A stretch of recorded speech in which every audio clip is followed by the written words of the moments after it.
En fait, un bon modèle, ou l'homme de demain, pour moi, c'est ce que je disais tout à l'heure. En fait, vraiment, c'est une masculinité qui est bien positionnée, c'est-à-dire un homme qui est ancré dans sa virilité, du coup, qui ne la questionne pas en fonction des autres et qui a pas besoin d'en faire des caisses. Donc d'avoir, en général, on compare la puissance masculine à cette puissance extérieure, donc d'acheter des choses pour montrer à quel point t'es puissant, donc la grosse voiture, la grosse moto, le grand machin, le gros truc. Pas besoin, tu vois, de mettre la musique très fort, d'avoir les gros muscles. Mais en tout cas, pour moi, l'homme de demain, c'est une masculinité qui est posée, ancrée. Je sais où je suis, je sais qui je suis. J'ai pas besoin de surjouer mon masculin. Qu'est-ce qu'être un homme aujourd'hui ? Ces dernières années, la parole des femmes s'est libérée et affirmée, invitant les hommes à réévaluer leur place et leur identité dans un monde où les anciennes normes ne correspondent plus aux réalités actuelles. À présent, l'homme est encouragé à se questionner, à demander soutien, à exprimer sa sensibilité et à trouver un équilibre entre force et vulnérabilité. L'intention de ce podcast est d'élargir les horizons, de revisiter les représentations du masculin et d'offrir des perspectives pour mieux se comprendre et renforcer nos liens. Je m'appelle Loïc Gernot, je suis coach relationnel et j'accompagne les hommes à mettre des mots sur leurs ressentis, à exprimer leurs besoins et à affirmer leur singularité. Dans cette dynamique, je vous propose chaque jeudi de partir à la rencontre de personnalités inspirantes qui partagent leur parcours et leurs réflexions sur des thématiques variées autour de la relation à soi, aux autres et aux vivants. Un lundi sur 2, je vous invite également à découvrir un épisode spécial avec une femme qui nous offre son regard sur les masculinités, ou avec une conversation entre hommes où nous explorons ensemble des sujets profonds et d'actualité. Si ce podcast résonne pour vous, je vous invite à le partager autour de vous, à le noter sur votre plateforme d'écoute préférée et à commenter les épisodes sur les réseaux sociaux ou sur Discord. Vous pouvez également soutenir sa production en contribuant à une cagnotte participative sur Tipeee. Enfin, pour ne rien manquer des futurs épisodes, des ateliers en ligne organisés dans le cadre du podcast, ou encore de mes accompagnements, vous pouvez également vous inscrire à la newsletter. Retrouvez tous les liens en description. Bienvenue sur Doma.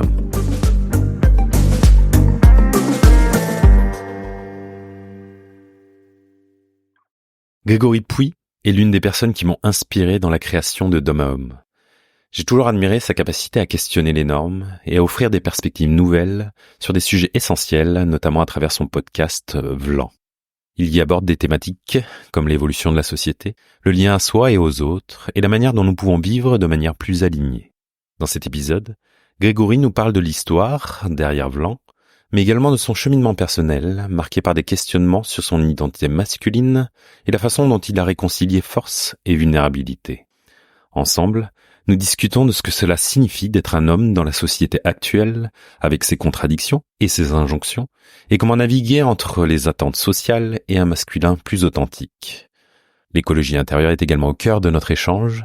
Cette notion qui nous invite à mieux nous connaître et à prendre soin de nous-mêmes est essentielle pour vivre en harmonie avec notre environnement, tant intérieur qu'extérieur. C'est une conversation riche, pleine de nuances, qui invite à réfléchir sur nos masculinités, sur le prendre soin, et sur notre rôle dans un monde en perpétuelle transformation. Bonne écoute.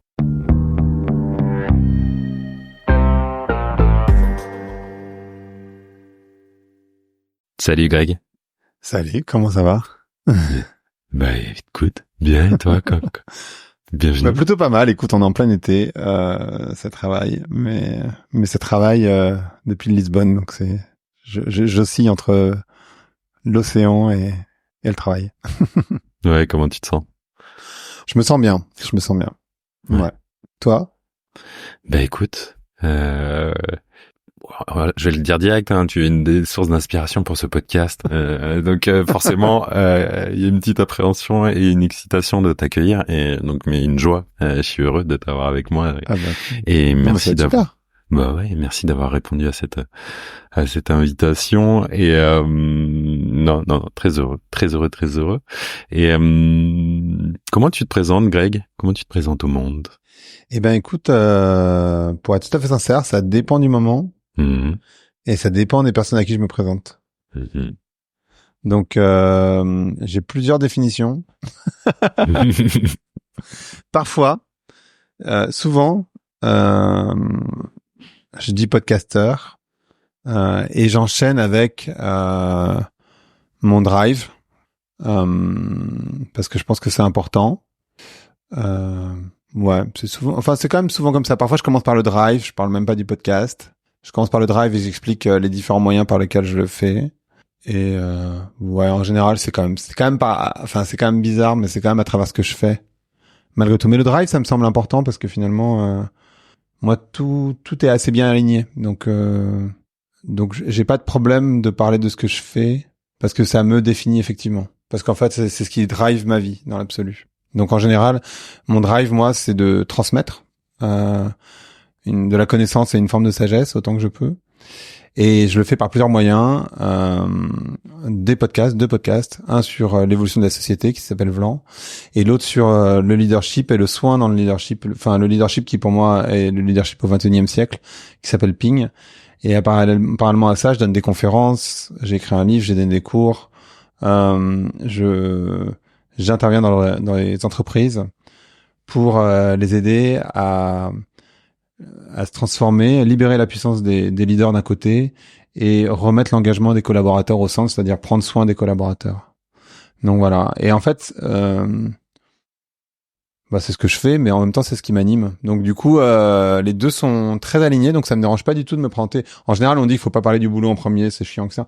Moi, ça me dérange pas du tout parce qu'en fait, comme c'est complètement aligné avec ce que je fais, du coup, ça me va bien. Voilà. Après, le faire semble en adéquation. Ouais, c'est exactement. Je pense que j'ai aligné pas mal de choses, en particulier ça. Tout n'est pas aligné, mais en tout cas ça, c'est assez bien foutu. J'ai cette chance. Un travail, mais c'est une chance aussi. Merci.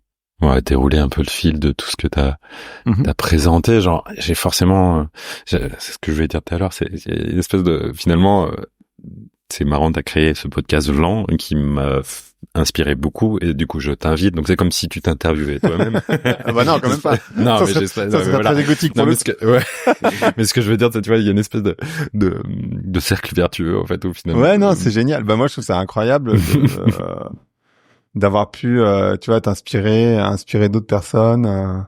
Je trouve ça génial. Enfin, tu vois, de me dire, parce que justement, c'est pas que j'essaie d'inspirer qui que ce soit à faire des podcasts, mais en transmettant, l'idée c'est d'inspirer les gens. Tu vois, en fait, en tout cas, je me sens utile à la communauté, qui moi me semble être un élément vraiment essentiel dans ce pourquoi on est là sur cette planète et ce sur quoi je serais fier sur mon lit de mort. C'est essentiel d'être utile à la communauté. C'est reconnu comme un élément essentiel aussi dans ton bonheur. Et du coup, je transmets et tu vois, ça donne des envies comme à toi de créer des podcasts. T'es pas tout seul, mais ouais, il y a plusieurs personnes. Il y a eu Anne Guéquière, il y a eu moi j'aime bien être à côté d'Anne. Il y a eu plein de gens qui ont été inspirés, qui sont venus me voir, ouais, c'est chouette, c'est incroyable. T'imagines. Et justement, Vlan, ça part d'où? Que ce soit ce titre et ce podcast? C'est un peu déceptif, hein, je te préviens. Mais, mince. en fait, moi, à la base. Cool. Non, parce qu'en plus, c'est assez, voilà, moi, j'ai pas de souci avec mon chemin, mais en tout cas, moi, à la base, je suis un marketeur. Et j'ai toujours fait du marketing pendant 20 ans. Un peu moins, et en fait, j'ai créé un blog en 2005. Qui fonctionnait très bien, un blog de marketing, ce blog m'a permis de rentrer dans le marketing digital, qui m'a permis de faire des conférences, qui m'a permis de donner des cours, etc. Ça m'a aussi permis de me lancer en indépendant, de partir vivre à New York. Et quand je suis parti vivre à New York, j'ai découvert les podcasts. Enfin, je connaissais déjà le concept, bien sûr, mais j'avais des amis qui s'étaient lancés, mais c'était complètement, c'était très tôt. On se parle d'un truc, c'était en 2012, donc les podcasts n'avaient pas du tout germé, donc c'était vraiment très, voilà, c'était un garage quoi. Et en fait, quand j'étais à New York, j'ai une amie qui s'appelle Angela, une Australienne, pardon, qui avait un podcast sur les livres, sur la lecture. Et quand je suis rentré à Paris, donc c'était en 2016, je me suis dit, mais en fait, le blog, j'en ai quand même fait le tour, ça fait 10 ans que je fais mon blog et j'avais envie de faire autre chose et donc je me suis dit pourquoi pas un podcast, parce qu'en fait ça va me permettre de me réancrer aussi en France parce qu'en fait j'étais parti pendant 3 ans et demi et de montrer que j'ai un réseau assez important, que que je sais de quoi je parle. Et puis moi, le fait de parler, c'est quand même ce qui me convient le mieux par rapport à écrire, etc. Et donc j'ai lancé Vlan, qui était un podcast qui claque la porte au bullshit dans le marketing, d'où le nom. Un nom que j'ai trouvé avec une copine qui s'appelle Sabrina Arlori, qui maintenant dirige Aromazone, qui est la CEO d'Aromazone. Mais à l'époque, elle était pas CEO, d'accord, directrice générale de l'Occitane. Et voilà, Vlan, c'est ça. Et pendant un an, Vlan, ça a été un podcast de marketing, quasiment marketing digital. Et en fait, je me suis ennuyé au bout d'un an. Et je me suis dit, en fait, c'est pas ça que j'ai envie de faire. Et moi, j'ai toujours adoré la sociologie et la philosophie. Et je me suis toujours dit, en fait, je fais du marketing parce que j'essaye de développer des produits qui correspondent aux besoins des gens. Pas dans l'autre sens. J'avais pas l'idée, c'était pas de manipuler. Pas de créer un besoin. Non, je sais le faire, mais disons que c'est pas ce qui m'excite, on va dire. Et donc j'ai fait ça. Et j'ai commencé à recevoir des sociologues, des épisodes qui ont rien à voir, un truc sur le bonheur, le 51, c'est un épisode sur le bonheur incroyable avec Mogodat, qui maintenant est devenu, que j'ai aussi inspiré à faire un podcast, qui maintenant est devenu un truc énorme. Mogodat, il doit avoir 250 000 followers sur Instagram. C'est pas grâce à moi, mais par contre, je l'ai invité sur un podcast. À l'époque, je savais même pas ce que c'était, quoi. C'est fou. C'est l'ancien patron de Google X. Okay.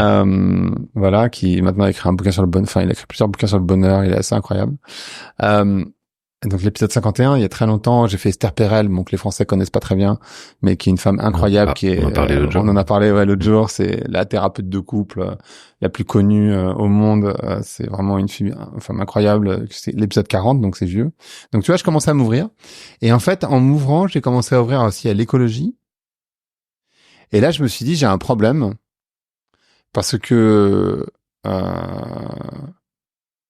que je fais va à l'inverse du 21e siècle. Mon métier, même si je l'adore, et franchement, enfin, j'ai pas honte de le dire, hein, vraiment, j'adore faire de la stratégie marketing. Je trouve que intellectuellement, c'est hyper vif, parce que il y a une forme de planning stratégique. Finalement, Vlan, c'est devenu quasiment un podcast de planeur strat, d'agence, c'est-à-dire un podcast sur lequel tu essaies de comprendre le monde dans lequel tu vis. De curiosité, quoi, tu vois, c'est quasiment un cabinet de curiosité, Vlan. Et moi, je trouve ça très excitant de faire ça, mais simplement, je peux pas être fier sur mon lit de mort d'avoir aidé des marques à vendre plus, voire l'inverse, évidemment. J'aurais plutôt honte. Et donc au fur et à mesure, je me suis donné la liberté d'être moi-même. En fait, j'ai ouvert Vlan à d'autres sujets qui ont rien à voir, qui sont vraiment le fruit de ma curiosité. Donc du coup, c'est parti dans tous les sens. Ce qui est assez particulier pour un podcast, je crois. Il y a pas des tonnes de podcasts en France, en tout cas, qui parlent de tout et de rien. Enfin, qui vont de la sexualité jusqu'à la géopolitique, quoi. C'est vraiment très large. Et donc du coup, le nom a moins de sens, pour être sincère, par rapport à ce que c'était à l'origine. Je l'ai tournicoté pour que ça fonctionne, mais disons que c'est pas, voilà. Et surtout, j'ai écrit un bouquin sur l'écologie, et j'ai arrêté de faire du marketing. Exact. Donc c'est voilà, c'est notre paradis. Et surtout, j'ai pris la décision d'arrêter de faire du marketing. Bon, quand tu dis ça, en général, les gens te disent, ah, c'est super. Bah ouais, bah oui, c'est super. Mais le problème, c'est que décider d'arrêter de faire du marketing, c'est aussi arrêter 100% de mes revenus et 20% de ma carrière, quoi. Donc du coup, c'est pas si simple de se dire, bah j'arrête. D'ailleurs, je l'ai pas fait du jour au lendemain. Hein. Je suis pas complètement fou non plus, parce que ça veut dire 0 revenu. T'es indépendant, t'as pas le droit au chômage. Bah tu dis que t'arrêtes de faire du marketing, c'est super. Faut faire autre chose. Et ça, c'est tombé pendant le Covid, et du coup, je me suis dit, en fait, ce qu'il faut, c'est vraiment aider les entreprises à se repenser, parce que je crois beaucoup au rôle des entreprises. Et du coup, c'est pour ça que j'ai lancé un autre podcast sur le leadership. Et j'ai tâtonné ensuite pour savoir, et je tâtonne encore, pour savoir quelle offre proposer aux entreprises. Parce que moi, c'est un podcast sur le leadership conscient, mais il y a aucune personne en position de leadership, manager, qui se réveille un matin en disant j'ai envie d'être un leader conscient. Et ça, c'est un mur que je me suis pris. Et du coup, ça m'a demandé énormément de travail, de repenser, de se repositionner. C'est pas si simple, en fait. Donc voilà, mais c'est extrêmement intéressant, mais pas simple. Hmm. C'était une longue réponse à une petite question, pardon. Ouais. Parce que la question c'était d'où vient le nom blanc, mais voilà. Et ouais, après tu disais que tu te parles beaucoup de choses. Il y a une ligne dans Blanc où tu dis le lien à soi, le lien à l'autre et le lien à la nature. Est-ce que complètement. C'est ça qui rassemble? Oui, c'est post-rationalisé. C'est totalement post-rationalisé. C'est-à-dire que je me suis pas dit, Vlan, ça va être un podcast c'est un podcast de marketing qui, le sens, c'était claquer la porte au bullshit. Et c'est devenu un podcast sur le lien. Parce qu'en fait, je crois que on peut dire l'invisible. Je sais pas. Il y a plein de gens qui sont pas très à l'aise avec ce mot d'invisible, mais, le lien, c'est ce qui est le plus important, je crois. Et on a besoin de se reconnecter à soi, aux autres, à la nature. Et en fait, il y a plein d'histoires. Tu vois, une histoire que je trouve intéressante, c'est que c'est lié à l'engagement des collaborateurs, en tout cas dans ma tête, mais je suis allé au Népal et au Népal, j'ai été accueilli par à un moment donné, en tout cas dans mon voyage, accueilli dans une famille hyper gentille, vraiment le cœur sur la main, et qui comme ma mère à l'époque, d'ailleurs, elle est née dans une maison comme ça où il y a pas de sol en fait, donc il y a pas de sol, c'est de la terre, le sol de la maison. Et donc t'as vraiment le minimum que tu peux espérer, c'est-à-dire un lit, enfin en tout cas un espace pour dormir, et puis tu vois, tu peux te doucher en tout cas dehors, il y a des toilettes, donc voilà. Mais tellement d'amour. Et en fait, versus plein de fois aussi où je suis allé dans des hôtels de luxe où tu connais personne, où les gens sont très distants, ils sont tous dans leur monde sur leur téléphone. Et à la fin de la journée, tu vois, si je te raconte ça, c'est parce que ce qui compte le plus, et là où tu te sens 50 000 fois mieux, c'est quand t'es en lien avec les autres, quand les gens, tu sens que t'es important pour eux, tu sens qu'il y a de l'amour, versus un espace qui est, bien sûr, tu vois, un sauna, un hammam, une piscine, tout ce que tu veux, et où c'est complètement impersonnel. Et je crois que dans notre société, on s'est un peu fait avoir à être attiré par ce supposé bien-être qui est en réalité du bien-vivre. Et en fait, je crois qu'on a un besoin fondamental de retourner au bien-être et de vraiment savoir faire la différence entre bien-vivre et bien-être. C'est-à-dire que pour moi, le bien-vivre, c'est ce qu'on appelle le succès dans notre société, c'est-à-dire l'accumulation de pouvoir, d'argent, de notoriété, etc. Et le bien-être, c'est tout le reste, c'est tout le bonheur.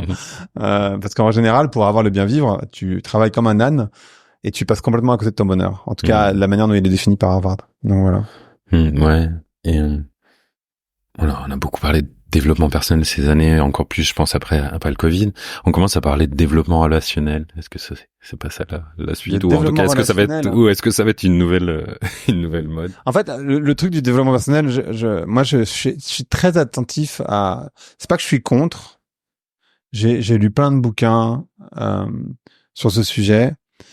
Je m'intéresse vraiment à ça.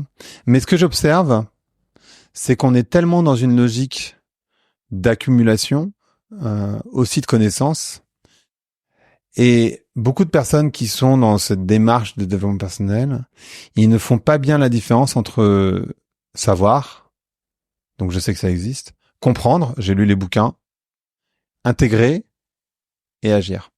Et en fait, la majorité de ceux que j'observe qui sont dans tous ces bouquins, des gens très proches parfois, ils comprennent, ils sont capables de t'en parler de manière très sage. Et en fait, tu les observes agir au jour le jour. Et ils sont super loin de tout ce qu'ils te décrivent, quoi. Enfin, tu vois. Et du coup, je vois pas l'intérêt. Et j'ai interviewé comme ça, j'en parlais dans ma newsletter dernièrement, mais une femme qui a passé 20 ans dans un temple bouddhiste qui s'appelle Marion Chénaud Dupuis. Et elle disait, en fait, ses maîtres, ils demandent pas les 4 accords Toltec ou même pas 4 trucs. Juste un truc, une valeur, et tu t'y tiens. Dans tous tes gestes. Et finalement, t'as pas besoin de 50 000 bouquins de développement personnel pour prendre une valeur, j'en sais rien, la générosité ou ce que tu veux, et tu t'y tiens dans toutes tes décisions. Et après, le développement relationnel, je sais pas ce que ça peut être, mais pour moi, il y a aussi beaucoup de bon sens, c'est-à-dire de savoir un truc que moi j'ai perdu par ailleurs dans cette société, savoir converser, tu vois, être dans une écoute où tu vas pas juste aligner tes arguments parce que l'autre il est pas d'accord avec toi, parce qu'en fait ça c'est pas une conversation, tu vois, ça sert à rien. C'est complètement stérile d'un côté comme de l'autre, tu vas pas convaincre l'autre et ça sert à rien. En fait, ce qu'il faut réussir à faire, c'est trouver un terrain d'entente, comprendre, essayer de comprendre, tu vas poser des questions, être curieux pour savoir pourquoi un tel, une telle elle vote à l'extrême droite, pourquoi un tel, une telle elle déteste les chiens, j'en sais rien, peu importe le sujet, mais je prends des sujets qui moi j'aime bien les chiens, enfin j'ai pas de chien, mais tu vois, si j'aime bien les animaux, tu vois, j'ai clairement pas l'extrême droite, mais c'est intéressant de comprendre pourquoi les gens font les choses, d'écoute, parce qu'il y a toujours un truc derrière, tu vois, ça c'est jamais et une fois que tu comprends ce truc là, tu peux dire ah en fait je t'entends, je comprends ce que tu dis, en fait c'est ça, t'es peut-être par exemple pour les gens qui votent à l'extrême droite, tu trouves que t'es pas assez considéré dans cette société, et en fait tu t'observes que effectivement tu patauges, voire t'es dans une position qui est moins bonne que celle de tes parents, et c'est vrai. Tu vois, pour la moyenne des Français en tout cas, les classes moyennes elles ont été explosées quoi. Et du coup ouais, je suis d'accord avec toi, il faut qu'on ait plus d'égalité, et peut-être qu'on peut y travailler ensemble. Et du coup, tu vois, quand tu rentres dans une conversation qui est beaucoup plus intéressante que juste te dire mais non, mais regarde, l'extrême droite sont contre les femmes, ils sont contre les gays, ils vont interdire l'avortement. Enfin, tu vois, cette conversation elle est stérile parce que d'abord c'est pas pour ça que les gens ils votent. Parfois oui, mais en général c'est pas pour ça que les gens votent à l'extrême droite. Je prends cet exemple parce qu'il est il est récent, oui, bien sûr. Mais et j'essaye et j'ai perdu ça moi aussi, hein, vrai. C'est parce que j'ai tendance, évidemment, comme tout le monde, à aligner des arguments. Tu vois, non mais non, tu vois, j'avais ce discours avec un pote ici hier, qui est pro-Trump, pro-armes. Et c'est difficile de parler à quelqu'un comme ça parce que du coup tu dis mais attends, attends. Ah, ça doit être intéressant aussi. Mais ouais, et du coup d'essayer de comprendre en fait pourquoi. C'est ça. Je pose des questions. Ça vient d'où en fait? Parce que ça vient forcément de quelque part. Exactement. Du coup, je pose des questions. Ah oui, mais alors pourquoi tu penses ça? Mais pourquoi et voilà. Et là, d'un coup, tu rentres dans une conversation qui est plus intéressante, mais ça demande un tel effort et on n'a plus trop l'habitude. Finalement, parce qu'en fait, sur les réseaux sociaux, on croise des gens qui sont d'accord avec nous. En tout cas, les bulles de filtre font que on croise que des gens qui sont d'accord avec nous. Et comme ça, on se combat. Mais c'est complètement stérile, ces conversations. Avec sa famille, ses amis, ça peut même potentiellement faire perdre des amis. Donc voilà. Oui, ça me parle ce que tu me dis, c'est pour ça que j'organise pas mal de cercles de parole, de groupes de parole, parce que ça apprend à l'écoute. On a perdu un peu ça dans notre société. Et la vulnérabilité chez les hommes en particulier. On va y arriver. Et j'avais rencontré un homme au village des Pruniers qui était en train de tourner un documentaire, j'espère qu'il le sortira bientôt. Et il disait pas d'écologie extérieure sans écologie intérieure, ça t'inspire quoi? Bah ça me semble évident, hein. Je vois pas comment tu peux. En fait, pour moi, l'écologie, et c'est le sous-titre de mon livre, tu vois, le sous-titre du livre, c'est comment réagir sans rien sacrifier. Écologie, mode de vie, comment réagir sans rien sacrifier. Et en fait, c'est pas que je crois pas dans les petits mouvements écologiques, tu vois, c'est important d'avoir des petits gestes et chaque geste compte. Pas tant parce qu'il a un impact en tant que tel, c'est vrai que ça n'a aucun impact si tu prends pas l'avion, ça va pas avoir un impact en tant que tel, mais ça va inspirer les gens qui sont autour de toi de peut-être moins prendre l'avion et je dis ça, je prends l'avion, hein, donc clairement pas un bon exemple pour moi. Mais c'est un changement de rapport au monde, c'est-à-dire prendre conscience, tu vois. Moi par exemple, je suis pas du tout quelqu'un qui mange plus de viande, mais j'ai conscience de ce que je suis en train de faire, tu vois, juste avoir conscience. Et prendre soin de soi, donc le lien à soi, c'est la base de l'écologie, tu vois. Parce qu'en fait, si par exemple tu cuisines pour toi-même, déjà tu pollues moins parce que tu achètes moins de trucs en plastique, par définition. Et tu prends soin de toi, de faire du sport, d'avoir, tu vois, une hygiène de vie, une bonne hygiène de vie. Du coup, t'es plus serein, t'es moins. Et quand t'es plus serein, tu consommes moins. Et voilà, enfin tu vois, et donc tu peux pas être dans cette écologie si t'es en colère. Enfin, en plus tu vas convaincre personne si tu fais ça, mais donc t'as besoin d'être bien en toi-même, donc écologie intérieure. Enfin c'est comme ça que je l'entends moi. Et pour de l'écologie extérieure, après l'écologie c'est le discours sur la nature. Ce qu'on va chercher à faire plutôt, moi je crois que maintenant on est arrivé à un moment où on doit s'intéresser à l'écosophie, c'est-à-dire la sagesse de la nature. Tu vas reprendre comment fonctionne la nature, comprendre que bien sûr on est un élément parmi les autres, hein, bien sûr, que nous-mêmes nous sommes des écosystèmes. Pour un mémoire, je sais pas si tout le monde qui nous écoute est au courant, mais 90% de notre corps est constitué de corps étrangers, hein, donc on est complètement un écosystème. Donc on a beaucoup de bactéries à l'intérieur de nous, bien sûr. Heureusement, c'est grâce à elles qu'on vit d'ailleurs, mais on est un écosystème. Comme la planète vit, grâce à l'écosystème elle est vivante, elle est mouvante, elle est en harmonie parce qu'il y a plein de bactéries. Si les humains peuvent être considérés comme des bactéries, mais aussi d'animaux, de plantes, des grosses bactéries, à la taille de la planète, quoi. Oui, ça. On est des toutes petites bactéries pour la planète, comme on a des petites bactéries à l'intérieur de nous, quoi. Et je veux dire, les podcasts, parce qu'il y a aussi Ping et Vlan, comment ils t'ont fait évoluer, toi? Tellement, en fait. C'est difficile comme ça fait 7 ans, Vlan, c'est difficile, en fait. Ping, c'est plus clair, mais sur Vlan, enfin, je sais même pas si Ping m'a fait évoluer parce que moi, j'ai pas la position que les personnes que j'interviewe. Mais sur Vlan, t'imagines déjà en fait, pour moi, il y a un processus pour être ce que j'appellerais quelqu'un qui libère sa puissance. Et la première étape, c'est de comprendre le monde dans lequel tu vis. Et en fait, on a tous l'impression qu'on comprend le monde dans lequel on vit. On est tellement assiégé d'informations. Mais de prendre le temps d'écouter, de lire des livres, de parler avec des personnes qui sont expertes dans leur domaine, en fait, tu rentres dans cette courbe dont j'ai plus le nom en tête, où t'es convaincu de tout savoir, et t'arrives dans ta courbe de stupidité, parce qu'en fait, tu te rends compte que t'as rien compris, et tu remontes tout doucement dans une courbe de connaissances, mais qui est clairement pas aussi haute que la première. Et moi, ça m'a fait cet effet, c'est-à-dire, en fait, j'ai compris le monde dans lequel je vivais, c'est pour ça que j'ai arrêté de faire du marketing. Du coup, ça m'a amené à la deuxième étape, qui est de reconsidérer mes croyances. C'est quoi le bonheur? C'est quoi le succès? En tout cas, de me poser des questions de quoi je vais être fier sur mon lit de mort, etc. Donc ça, c'est la troisième étape, finalement, c'est l'introspection. Et l'introspection, c'est des questions très profondes, tu vois. Et la quatrième, qui est la transformation, en fait. Donc la réinvention, tu l'appelles comme tu veux. Et tu peux pas libérer ta puissance si tu passes pas par là. Et donc, Vlan, moi, ce que ça m'a fait passer par ces étapes-là. J'avais commencé avant, bien sûr, mais ça a été un énorme accélérateur. Ping, je sais pas si ça m'a changé.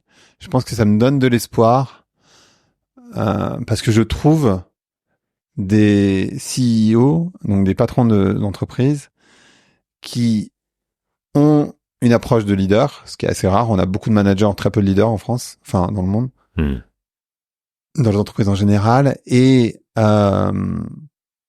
qui te montrent qu'il y a des gens qui ont des vraies valeurs profondes, humaines, et ça c'est quand même hyper rassurant.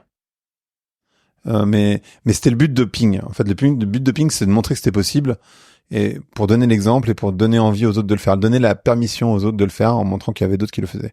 Mais j'ai pas l'impression que ça me transforme. Ça transforme surtout. Mais c'était l'ambition à l'origine, le travail que je fais, puisque du coup j'ai quitté le marketing et je rentre dans le leadership. Voilà. Mais je sais pas, ça m'a transformé en tant que tel. J'ai appris des choses, plein de choses. Mais comme je suis pas moi-même en position de management, je l'applique pas au quotidien, tu vois. Typiquement, si je reviens à mon truc de savoir comprendre, intégrer, j'ai pas besoin d'intégrer ou d'agir parce qu'en fait, je suis pas dans ces positions-là techniquement. Donc, j'ai pas vraiment l'occasion de l'intégrer et de le pratiquer. Voilà. Après, je le fais, je pense, dans mes relations personnelles, mais c'est pas pareil. C'est pas des relations de supervision, etc. Donc voilà. Et ces leaders dont tu parles, quand tu arrives avec ce lien à soi, à l'autre, à la nature, comment c'est accueilli? Est-ce que c'était déjà finalement des leaders qui ont un système de conscience qui fait que de toute façon le lien il sait, ou il y a des choses qui sont les gens écoutent ou écoutent pas, ils comprennent pas, comment c'est accueilli? Tu veux dire les gens que j'invite sur Ping? Non, ouais, que ce soit sur Ping ou que toi tu rencontres dans ton activité. Alors, Je rencontre pas que des sur Ping, c'est que des CEO, mais c'est des CEO qui ont déjà fait ce travail. Et en fait, bon an mal an, ils sont passés par les étapes que j'ai décrites avant. Tu vas comprendre, redéfinir tes croyances, faire une introspection, et puis ensuite évoluer. Et les personnes que je rencontre pour le travail, je me rends compte d'abord que quand elles sont sincères, ça dépend, hein, bien sûr, il y a des gens qui sont complètement loin de tout ça. Il y en a quelques-uns. Mais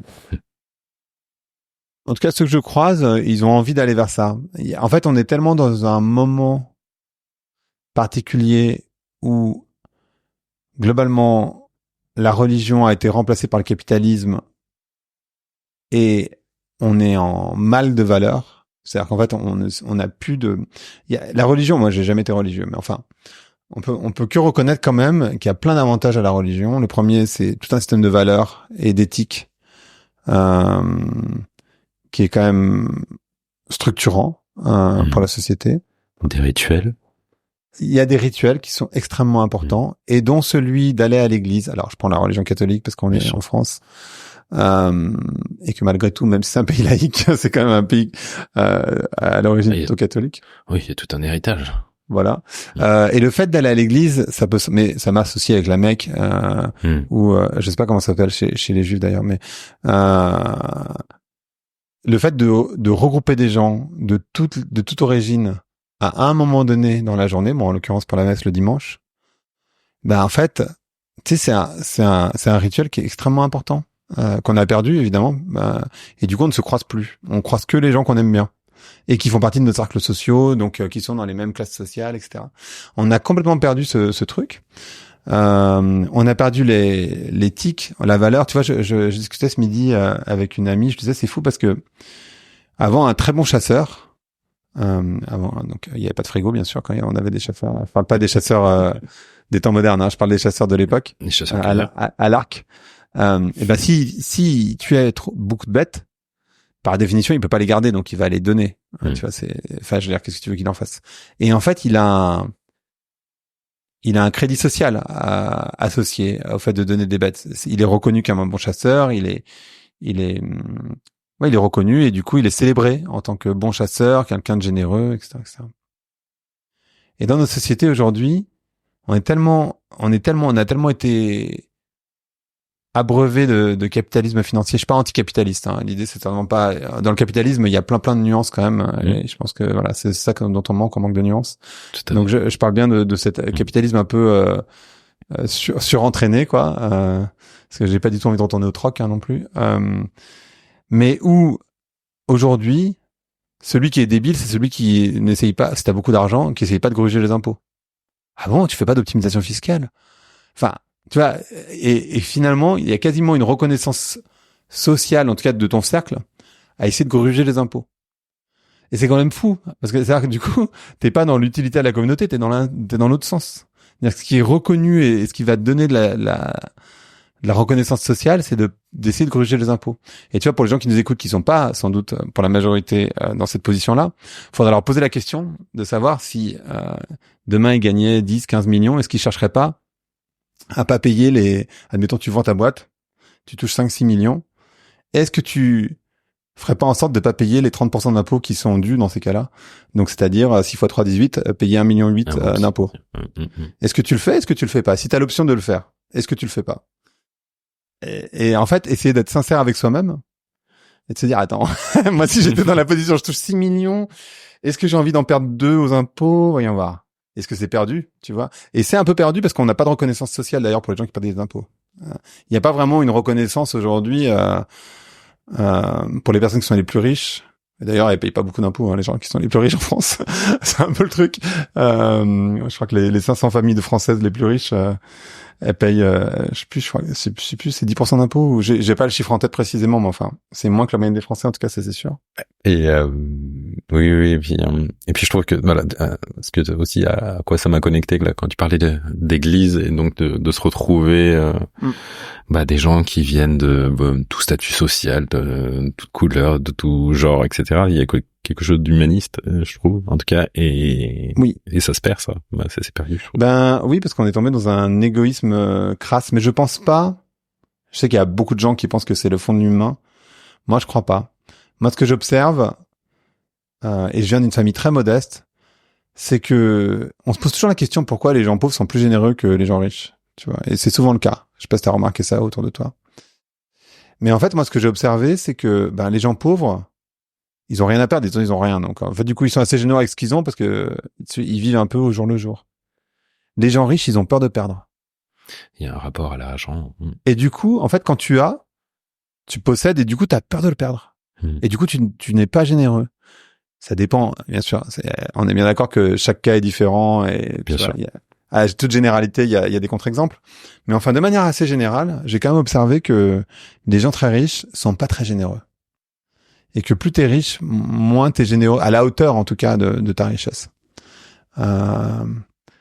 Et ça, c'est aussi hyper étrange. Et je pense que c'est lié aussi à un problème de valeur, d'éthique, qu'on perd en fait simplement, mais qu'on va retrouver. Hein. Je pense que je suis parti là parce que l'idée c'est de se dire qu'on a besoin de retourner vers des valeurs importantes.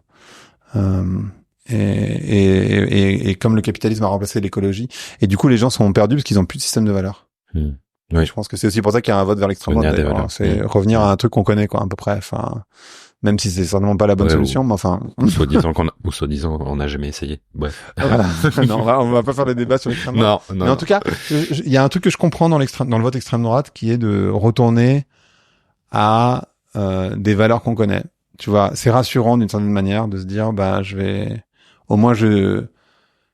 c'est être un bon Français, des valeurs un peu. C'est pas du tout ce qu'ils font, hein, mais dans l'idée, en tout cas, c'est l'image qu'ils essaient de vendre, un truc un peu structuré, concret, voilà. Et sur la relation à l'argent, j'avais Christian Junot qui est spécialiste là-dessus la semaine dernière, et en m'intéressant à ce thème depuis plusieurs mois, je trouve c'est tout le monde devrait questionner sa relation à l'argent, et parce que je trouve que ça ramène beaucoup d'humanité et finalement tu peux être le plus riches de cette terre. Moi, je pense que les plus grands riches de cette planète, ils sont flippés de peur et névrosés à fond. Et je pense pas qu'ils soient plus heureux que malheureusement. Non. Il y a tout un tas de nuances, mais en fait, moi, ce qui m'a amené à cette réflexion, et même si, enfin, attention, hein, je suis certainement pas en train de dire que j'aime pas l'argent et que c'est pas simple. Enfin, je veux dire, quand on se questionne sur l'argent, il faut aussi, encore une fois, être honnête avec ça, même c'est comme pour les impôts. Mais pour connaître pas mal de gens qui ont vendu des startups, donc qui ont beaucoup d'argent, en fait, t'es pas plus heureux. Enfin, t'as moins de soucis au quotidien, c'est vrai. Mais en fait, il y a plein de problèmes qui sont liés à l'argent. Et en fait, notre cerveau, ce qui est intéressant, c'est qu'il est pas structuré pour envisager les mauvais côtés d'une bonne nouvelle. Donc, admettons, je te donne 50 millions demain, Loïc. Toi, pour toi, ta tête, c'est une bonne nouvelle. Enfin, 50 millions, c'est énormément d'argent. Mais en fait, tu vas pas envisager tous les mauvais côtés. Et il y a comme ça une chercheuse qui s'appelle Laurie Santos aux US, qui est une prof qui a le cours le plus suivi des États-Unis à Yale, mais elle donne des cours en ligne aussi et qui a lancé un podcast d'ailleurs sur le bonheur, et qui explique cette histoire d'un Américain qui gagne au loto. Je sais plus quelle est la somme, mais tu vois, c'est de cet ordre-là, 50 millions. Et en fait, il vit une vie, tu vois, c'est un ouvrier, il vit avec sa femme, ses 2 enfants, tout est super. Il touche 50 millions. Il quitte son job, tombe en dépression. Il se sépare de sa femme. Il va vivre dans un appartement, voilà, et il finit par se suicider. Et en fait, on se rend compte qu'il y a beaucoup de gens qui touchent beaucoup d'argent et on se dit toujours oui, mais moi ça serait différent. Mais en fait, t'as peur de le perdre. Ça, c'est un truc auquel tu t'attends pas. Tu perds des amis parce que d'un coup, tu sais plus s'ils sont là pour l'argent, pas pour l'argent. Moi, j'ai un ami comme ça qui a une start-up qui marche très bien, qui a donné de l'argent à son père, et en fait, se rend compte que en fait, c'est son père qui se faisait taper par ses amis à lui. Donc du coup, en fait, l'argent, il allait pas à son père, il allait aux amis de son pote de son père que lui connaissait même pas. Donc il a arrêté de donner de l'argent à son père. Enfin, tu vois, du coup, ça a créé une tension avec son père. Ça peut fuck up tes enfants potentiellement. Et surtout, enfin, tu vois, c'est ce que dit Mogodat sur mon podcast, mais quand t'es malheureux ou quand t'es dans un bouchon, que tu sois derrière dans une Ferrari ou dans une Peugeot 205, t'es bloqué comme tous les autres, tu vois. C'est-à-dire, et si tu viens de te faire larguer, tu seras malheureux dans ta Ferrari comme tu seras malheureux. Et il y a un autre truc en plus, parce que on a tendance à se juger durement, c'est que tu n'as plus le droit de te plaindre. C'est-à-dire que les gens vont te dire, attends, enfin ça va, tu vas pas te plaindre. Je veux dire, t'es quand même dans cette baraque de 3 millions avec une piscine. Ok, je veux dire, tu t'es fait larguer, mais enfin ça va, quoi, tu vois. Et en fait, non, ça va pas, tu vois. Enfin, en fait, c'est la même chose. Et surtout, le pire, c'est que tu te dis toi-même la même chose. C'est-à-dire que tu te dis, mais attends, mais c'est quoi mon problème? Pourquoi je suis pas heureux alors qu'en fait, j'ai tout? Mais en fait, t'as pas tout. Tu vois, on en revient à cette histoire de cette famille au Népal. Et ouais. Et c'est pour ça qu'il faut faire une grosse différence entre bien vivre et bien-être. Hyper important. Le bien-être, c'est tellement plus essentiel que le bien vivre. Mais je dis pas qu'il faut pas de bien vivre, tu vois. Et c'est certainement pas mon discours. Mais en tout cas, il faut bien faire la différence. Toi qui es en contact avec ces leaders conscients, c'est majoritairement des hommes toujours? Il y a des femmes? Comment En fait, alors, je pense pas que le leadership soit genré. Je pense que c'est une erreur de penser ça. Il y a bien sûr des femmes, mais c'est plus difficile d'en trouver tout simplement parce qu'il y a moins de CEO femmes. Tu vois, s'il y avait un ratio 50-50, je pense que ça serait aussi 50-50. Je suis pas certain que le care soit un truc féminin. C'est-à-dire que c'est même très sexiste de le penser. Et c'est vrai que quand tu penses, d'ailleurs ta question est intéressante, quand tu penses à un leader, et si les gens qui nous écoutent peuvent faire l'exercice comme ça, tu fermes les yeux et je te dis le mot leader, qu'est-ce que tu imagines? Tu imagines un chef, tu imagines un homme, t'imagines quelqu'un de bien payé, optimisé, performant. J'exagère, mais en gros, c'est quand même, si on est honnête avec soi-même, c'est quand même ça qu'on va avoir en tête. Si je te dis un caretaker, quelqu'un qui prend soin, tu penses à ta mère, en général. Tu penses à une infirmière, quelqu'un qui est pas optimisé, mal payé, et plutôt une femme. C'est fou, hein?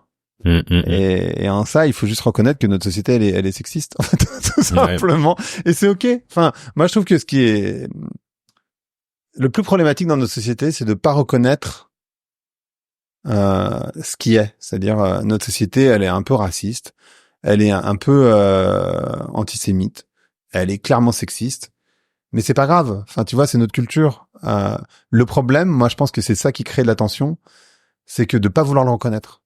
C'est quand tu le reconnais pas, du coup, ça crée une ambiguïté et une non-conversation avec l'autre. Alors que si tu le reconnais, tu fais, oui, j'observe, c'est vrai. Enfin, tu vois, moi, j'observe, tu vois, les gens me disent, je vois pas les couleurs. Moi, je suis métisse.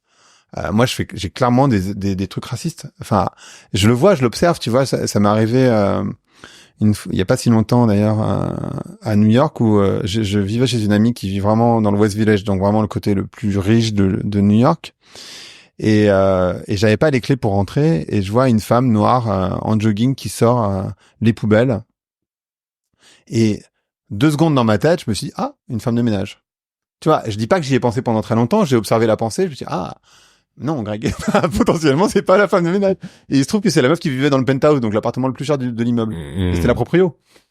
Mais en tout cas, ce que j'observe, c'est que dans ma tête, j'ai pensé femme de ménage. Et en fait, ça, c'est raciste. Et c'est pas grave. Enfin, moi, je trouve que c'est ok de reconnaître ça, et je le reconnais tout à fait chez moi. Et bon, je reconnais que c'est ma culture et que j'ai été éduqué comme ça, même si je suis métisse moi-même. J'ai, un background un peu raciste. Et ça va, en fait, tu vois. Et comme et moi, c'est pour ça que je crois pas du tout à l'homme déconstruit, tu vois, sur ton sujet. Moi, je crois pas en ça. Je pense qu'un homme, il est capable d'observer ses pensées, et de les récupérer. C'est-à-dire que, tu vois, cette pensée raciste, je l'ai eue, mais ça a duré, je sais pas, je sais pas, ça seconde en seconde, c'est peut-être une milliseconde, une seconde, 2 secondes, je sais pas, le temps que ça percute, quoi. Et le sexisme, c'est pareil, je dirais pas, que j'ai pas de pensée sexiste, évidemment que j'ai des pensées sexistes. Mais par contre, ça dure pas très longtemps dans ma tête. Tu vois, j'observe la pensée et je la récupère. Et moi, je trouve que c'est plus honnête de dire ça que de dire, moi, je suis un homme déconstruit, tu vois. Enfin, c'est comme ça que j'envisage. Après, bon, oui, ça me connecte à l'épisode que tu as fait avec Franck Lobvé où il dit on est tout en fait, et renier une facette de la pièce, c'est potentiellement qu'elle ressorte en plus d'une autre façon. Bah, c'est ce qu'on parle des, tu vois, les dark side, etc. Mais tu vois, il y a un bouquin qui est écrit par un ami à moi qui s'appelle Jerry Hyde, qui est un homme qui fait des groupes d'hommes. Oui. Depuis... Tu connais Jerry? Bah, Make Me a Man. Voilà, avec Mai Ua. Exactement. Voilà. Qui est une très bonne copine. Et Jerry, il dit, I'm a potential rapist. Donc, je suis un violeur potentiel. C'est vrai. Mais je le fais pas. En fait, je vois cette énergie à l'intérieur de moi et je l'observe. Mais bien sûr, je passe pas à l'acte. Et voilà. Tu vois? Et plutôt que de dire, ah non, mais moi, je suis pas un violeur, je suis pas comme les autres, not in my name, tu vois, whatever you say. Tu vois, c'est vraiment, pardon pour les anglicismes, là, d'un coup, ça m'est sorti d'un coup, là, je suis navré. Tu connectais à Jerry, et voilà. Ouais, voilà, je parlais de Jerry, forcément, comme il est anglais, ça, voilà, j'ai tendance à tourner. Mais ce que je veux dire, c'est, et je sais pas si toi tu fais ça, ou si t'as conscience, ou si c'est quelque chose que tu abordes dans le podcast, mais pour les personnes qui nous écoutent, je pense que c'est important de se dire, c'est ok, en fait. Tu vois? Moi, il y a, moi, je partage totalement avec toi. Il y a eu un switch à un moment où je me suis dit, mais en fait, ok, potentiellement, je peux être violent en tant qu'homme. J'ai cette force, mais je décide de pas l'être. Et je vois tout un tas d'hommes, malheureusement, moi qui les accompagne, qui sont en train de complètement réfuter ce côté homme masculin et en fait en devenir d'une certaine façon esclave. Et en fait, finalement, tu sens qu'il y a, par exemple, sur le côté violent, tu sens qu'il y a une violence sous-jacente en fait, et qui est peut-être encore plus dangereuse finalement que de ne pas la mettre en lumière. Pour moi, elle est pire parce qu'en fait, tu sais, c'est vraiment, alors pour le coup, c'est vraiment, là, faudrait retourner sur Yang, mais si tu nourris pas, tu sais, c'est vraiment l'histoire des deux lions, là. J'imagine que tu connais cette histoire, mais. Ça me dit quelque chose. En fait, si tu nourris pas le lion méchant, en fait, il va devenir encore plus méchant. Enfin, et je veux dire, bien sûr, enfin, je connais pas l'histoire, je me souviens plus de l'histoire dans le détail. Alors, du coup, c'est un petit garçon qui demande à un vieillard, etc. Mais enfin, j'ai pas toute l'histoire, mais en tout cas, c'est évident que si tu nourris pas cette partie de toi, elle va prendre de plus en plus de place, malgré toi. Et ça, c'est une catastrophe. Enfin, je pense. Justement, quel constat tu fais aujourd'hui de la place de l'homme, des masculinités dans notre société? Moi, je pense que, en fait, il y a plusieurs choses que j'observe. La première, c'est que on a du mal à définir le masculin et du coup, les mecs sont paumés as fuck. C'est-à-dire qu'en fait, ils savent plus ce que veulent les femmes t'as l'impression qu'elles te tiennent un double discours de vouloir un mec déconstruit et en même temps qu'elle cherche une forme de protection inconsciemment encore ouais. Donc du coup t'es là, alors t'es bien mignonne, mais alors c'est à dire que tu veux un mec déconstruit mais qui quand même te paye les repas, qui te protège, machin. Moi donc du coup en fait enfin et puis alors moi j'essaie d'être déconstruit mais en fait de toute évidence ça ne t'attire pas et en fait tu vois il y a cette sorte d'incompréhension profonde, je pense, pour beaucoup d'hommes et parfois de femmes, et je pense que c'est parce que on met pas le masculin au bon endroit. Le masculin, c'est valable, le masculin évidemment chez les hommes et chez les femmes. D'ailleurs, on devrait pas genrer, on devrait parler d'yin et de yang, mais ça serait plus juste. Mais c'est cette capacité de prise de décision, c'est sans doute cette puissance tranquille, tu vois, comme une sorte de lion, tu vois, quand tu vois les lions, c'est pas eux qui vont chasser, c'est les lions. Non, mais le lion, il est tranquille, tu vois, il a beaucoup de force, mais en général, il est assez tranquille, quoi. Le pédard. Quand tu regardes, c'est pas lui qui c'est pas lui qui court après les bêtes. Ça peut arriver, mais enfin, c'est plutôt les lionnes qui font le taf, quoi. Dans l'absolu, d'ailleurs, le lion, il rejoint des tribus de femelles. En général. Et il est pas là pendant très longtemps, il est là jusqu'à ce qu'il se fasse chasser par un autre mâle, quoi. Donc je pense que c'est juste une masculinité qui est mal placée, on a du mal à bien la positionner. Après, ce que j'observe, c'est en conséquence de ça, il y a un mouvement masculiniste qui reprend énormément de poids. Et on le voit avec même des exemples comme Elon Musk, Mark Zuckerberg ou Jeff Bezos, tu vois, qui sont musclés. Tu vois, c'est vraiment de la masculinité physique, enfin, en tout cas de la virilité physique, tu vois, du bon vieux temps, genre Schwarzenegger, quoi. Tu vois, des mecs qui sont bodybuildés. Tu vois, ce fameux combat qui devait avoir lieu entre Elon Musk et Mark Zuckerberg. Enfin, Ah, t'as pas vu Battle? Ah, bah, il a pas eu lieu finalement. Mais enfin, il devait se retrouver sur un ring.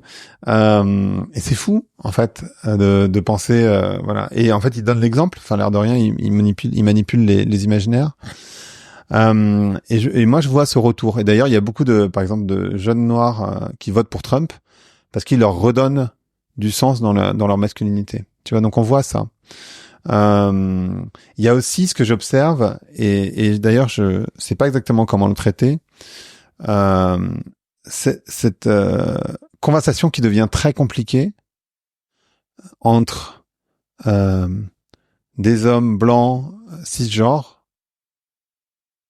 et des gens qui font partie des personnes qui sont minorées socialement. Je dis minorées socialement parce qu'on parle de minorités, mais il y a plus de femmes que d'hommes, il y a plus de noirs que de blancs, il y a plus d'asiatiques que tout. Donc c'est pour ça que je parle de minorés socialement, parce qu'en fait ils sont des majorités, ils sont pas des minorités, évidemment. La majorité ce qu'on appelle des minorités sont en fait des majorités, à part pour les gays évidemment, ou tu vois les personnes qui changent de sexe ou quoi. Bon là évidemment c'est des minorités, mais majoritairement quand même quand on parle de minorités, c'est des gens qui sont minorés socialement. C'est pas des minorités techniquement. Et en fait il y a un problème conversationnel, c'est-à-dire que d'un côté t'as les gens qui sont minorés socialement, qui essayent de faire entendre leur voix, de faire entendre leur je sais pas si c'est combat, mais leur mal-être, tu vois, au quotidien, qui parfois, et moi j'ai fait ça parfois aussi, surestime, tu vois, parfois il y a des choses, tu dis, est-ce que c'est du racisme, est-ce que c'est pas du racisme?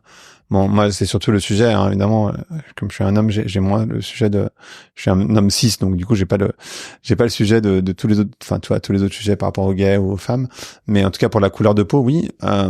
Est-ce que les gens ont fait ça par racisme ou pas? Est-ce qu'ils se seraient comportés de la même manière avec un homme blanc? Tu vois, je suis pas sûr. Et parfois tu surinterprètes. Donc il y a ça.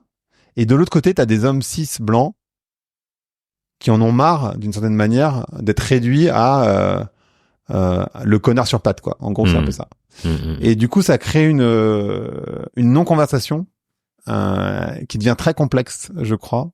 Et ça, en fait, je pense que c'est surtout une problématique de communication que je sais pas comment vraiment on peut le traiter, tu vois. C'est parce que les deux ont raison d'une certaine manière.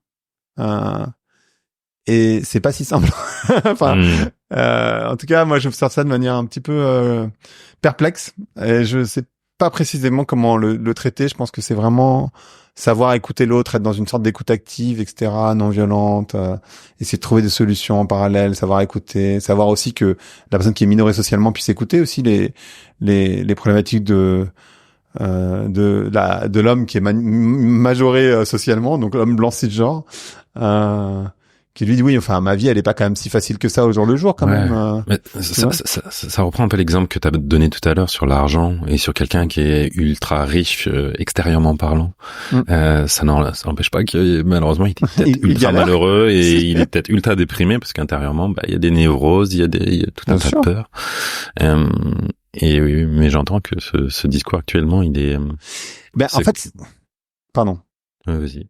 Non, j'allais dire en fait il est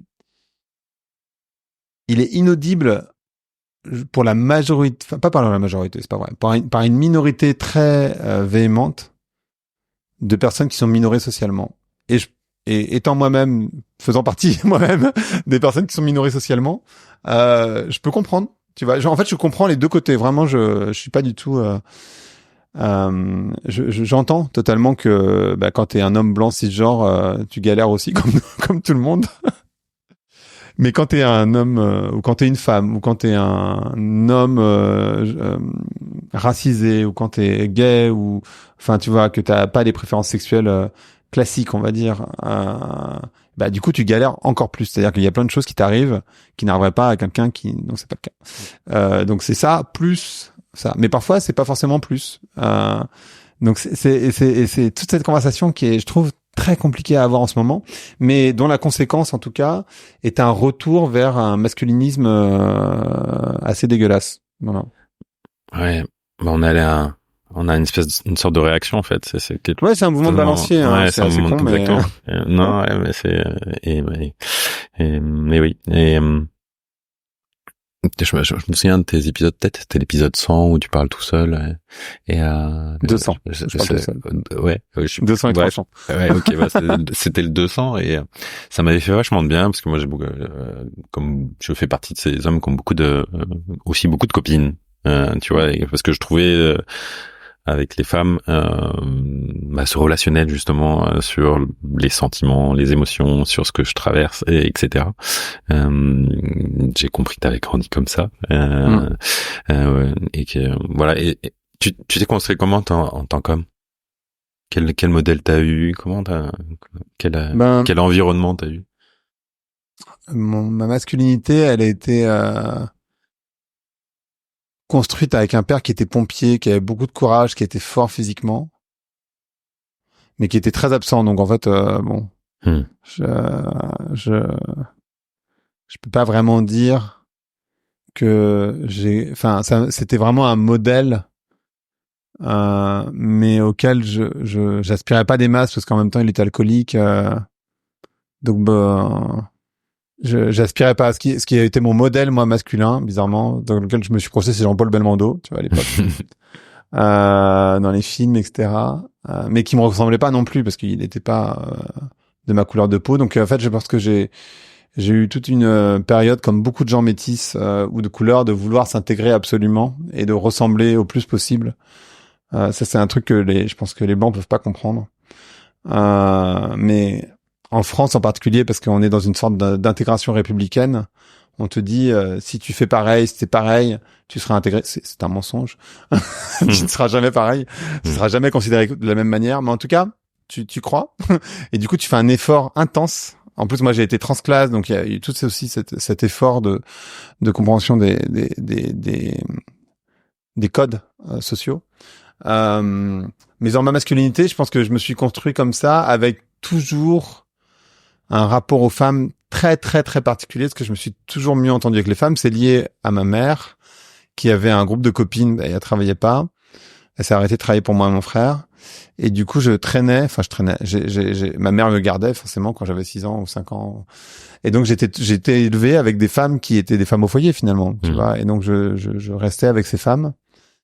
Et ça, je sais pas exactement pourquoi, comment, mais ça m'a, moi, créé un rapport aux femmes très particulier. Et donc j'ai toujours grandi avec en étant la bonne copine, quoi, tu vois. Enfin, je me suis toujours mieux entendu avec les femmes, sans être gay. Voilà. Je dis pas que la pensée n'est pas arrivée à un moment donné, mais je pense que pour n'importe quel garçon, ça arrive à un moment donné. Beaucoup d'hommes. Mais tu vois, quand t'as 12, 13, tu te poses la question, tu vois, mais en fait, pas du tout, en l'occurrence, pour moi, en tout cas. Et donc, j'ai toujours eu beaucoup de goût avec une femme. Et à partir de 45, un peu moins, peut-être 44, j'ai commencé à avoir plus d'amis hommes. En fait, quand j'étais jeune, j'avais que des amis hommes. Quand j'étais ado, j'avais un groupe de mecs, on va dire, qu'on faisait du skate, etc. Mais quand même, je m'entendais mieux avec les filles. C'était plus mécanique, entre guillemets, ce groupe de mecs. Et aujourd'hui, je retrouve des liens avec des hommes qui ont fait un travail sur eux. Je pense qu'avant, je trouvais que les hommes étaient un peu cons, en fait. J'arrivais pas à avoir des conversations, je trouvais que les conversations étaient trop légères. En tout cas, beaucoup trop de masques. Je sais pas si ça reste en surface, mais beaucoup de masques, en fait. Et du coup, comme chacun prétend être, tu vois, ce mec, du coup, en fait, personne n'est. Alors, du coup, c'est compliqué parce que comment tu peux créer des liens avec quelqu'un qui ne fait que prétendre, et toi-même tu te dis putain mais merde, pourquoi moi je ressens pas la même chose, est-ce que c'est normal? Et avec les filles j'ai trouvé que en tout cas pour moi c'était plus facile, donc j'ai grandi comme ça. Et ma masculinité en fait, et il y a eu toute une période aussi, enfin tu vois, arrivé de MeToo, où j'essayais de comprendre justement, je savais plus quoi dire et quoi penser finalement sur ces sujets, parce que comme tout le monde, je comprenais plus les femmes, enfin comme beaucoup d'hommes en tout cas, je comprenais plus ce qu'elles cherchaient, ce qu'elles voulaient, enfin tu vois ce double discours dont on a parlé tout à l'heure. Donc j'étais là genre bah moi justement je suis un mec totalement enfin en tout cas à l'époque je pouvais dire ça déconstruit, hyper machin. Et en fait les filles je vois bien que ça les attire pas ça les attire pas des masses. Je veux dire elles sont quand même attirées par les mecs qui ont des gros muscles, qui se comportent comme des connards. Et du coup tu te dis bah attends alors je comprends pas parce que d'un coup elles te disent ça mais en fait elles font l'inverse. Alors je comprends pas qu'est-ce que je suis censé faire moi parce que euh, tu vois, et donc j'étais vraiment tiraillé. Je me disais mais merde, j'ai un truc qui m'a échappé. Et au fur et à mesure, j'ai compris qu'en fait, c'était surtout une forme d'ancrage dans ma masculinité, et ça s'est construit au fur et à mesure. Tu vois, c'est vraiment un gros travail que j'ai fait sur moi-même, mais qui est arrivé sur le tard. Hein, et qui est arrivé sur le tard. Et je pense que c'est une question d'âge, mais pas qu'une question d'âge, c'est une question d'époque. Moi, ce que j'observe aujourd'hui. Pour le coup, je vais élargir juste à la masculinité. C'est pas que la masculinité, c'est vraiment le rapport à soi. Je vois des jeunes de 20, 25 ans qui ont déjà cette réflexion, qui font ce travail. Alors que moi, évidemment, ça arrivait en même temps qu'eux, sauf que j'étais beaucoup plus vieux. Et donc, il y a un changement générationnel, il y a un changement culturel qui est en train de s'opérer. Et chez les hommes et chez les femmes, et donc c'est en train de se mixer. Donc la chance pour les plus jeunes de pouvoir avoir ces réflexions avant nous finalement. Et j'entends que avant moi en tout cas. T'as eu besoin de te reconnecter à ton yang. Ouais, j'ai fait un énorme travail avec une thérapeute pendant 2-3 ans sur ce sujet. Ouais, non, ça a été un gros travail parce qu'en fait j'avais beaucoup de féminin, enfin beaucoup de yin, et donc l'idée c'était de dépasser le petit garçon en moi et de retrouver l'homme, tu vois. Voilà. T'as fait un rituel ou quelque chose comme ça? Tu vois, on parlait de rituel et... J'ai fait un rituel, non, enfin, pas vraiment. J'ai fait beaucoup de thérapie sur ce sujet en particulier, et une fois où j'ai pris du San Pedro, donc qui est comme l'ayahuasca, mais c'est une racine. Voilà. En l'occurrence c'est un cactus, mais et où je me suis vraiment, en fait c'était assez étrange parce que les gens qui nous écoutent vont être choqués sans doute. Déjà, c'est une drogue, ce n'est pas légal. On était un petit groupe et on était 4, 3 hommes et une femme. Et la femme, en l'occurrence, s'est totalement déshabillée intégralement et a commencé à se masturber à côté de nous. Et ça m'a hyper reconnecté à mon masculin, de me dire, tu vois, on parlait tout à l'heure du potentiel violeur, machin, où là, t'as une femme qui se masturbe à côté de toi, et en fait, t'es posé, ancré, tu bouges pas une oreille, quoi. Et juste et ça, enfin je sais pas, c'est difficile à expliquer, mais en tout cas c'est un ensemble de trucs qui m'ont reconnecté à mon masculin et à bien, tu vois, de cette force tranquille, quoi, justement, dont on parlait tout à l'heure. Ouais, une prise de conscience. Ouais, non, c'est pas vraiment un rituel, on peut pas faire un rituel, mais c'est une expérience comme une autre, quoi. Mais oui, mais il y a puis un rapport au corps et ouais, ça, tu vois, ça me connecte à un épisode où on parlait avec un homme sur l'homosensualité, où il accueille des hommes finalement, et le fait d'être un homme et d'aller au contact, au toucher d'un autre homme, ça nous reconnecte aussi à notre masculin, et ça change le rapport au corps des autres et notamment des femmes. Alors ça, je vois vachement de. Alors je sais pas si c'est dans mon cercle parce que c'est toujours difficile de savoir comment on évolue tous dans des bulles.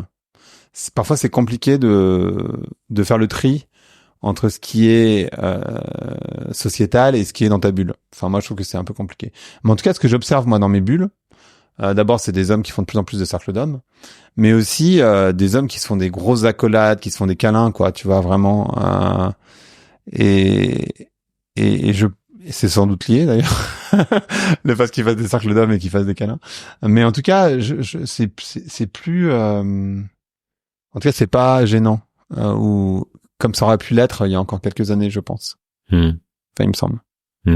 Oui, c'est une J'en suis pas à caresser le dos des hommes, hein, mais tu vois, je suis pas là, mais c'est une pratique qui se... Il y a quelque chose de fraternel dans le bon sens. Ouais, mais en fait avec un peu cette ce contact un peu brut, tu vois, ce qui est très différent souvent de quand tu touches une femme. Enfin, pour moi, en tout cas, je vais être. Parfois, ça peut l'être aussi avec une femme, cela dit, mais c'est souvent moins brut qu'avec un homme. Mais c'est affectueux, mais brut. Et ouais, le fait du coup de reconnecter avec d'autres hommes, mais dans j'entends un relationnel différent d'avant, ça t'a apporté quoi?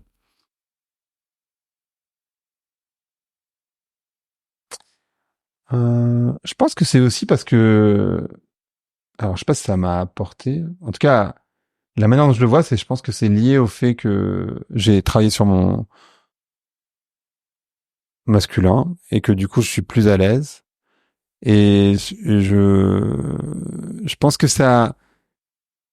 il y a une connexion différente et des conversations différentes d'avec les femmes parce qu'il y a quand même des sujets qui sont pas genrés, je sais pas si c'est genré, mais dont t'as envie d'entendre la vie d'un homme. Ou mais les femmes, elles ont beaucoup ça, tu vois, les cercles de femmes, etc. C'est beaucoup plus commun, naturel, j'ai l'impression. Et même si la sororité c'est un truc un peu compliqué, il y a quand même toute cette histoire de cercle de femmes qui est assez puissant et des conversations qu'elles ont entre femmes qu'elles peuvent pas vraiment avoir avec des hommes pour la majorité. Et moi je trouve il y a ce côté fraternel pour le coup que je trouve très beau et qui m'apporte, qui me nourrit. Et je saurais pas le qualifier vraiment. Je sais.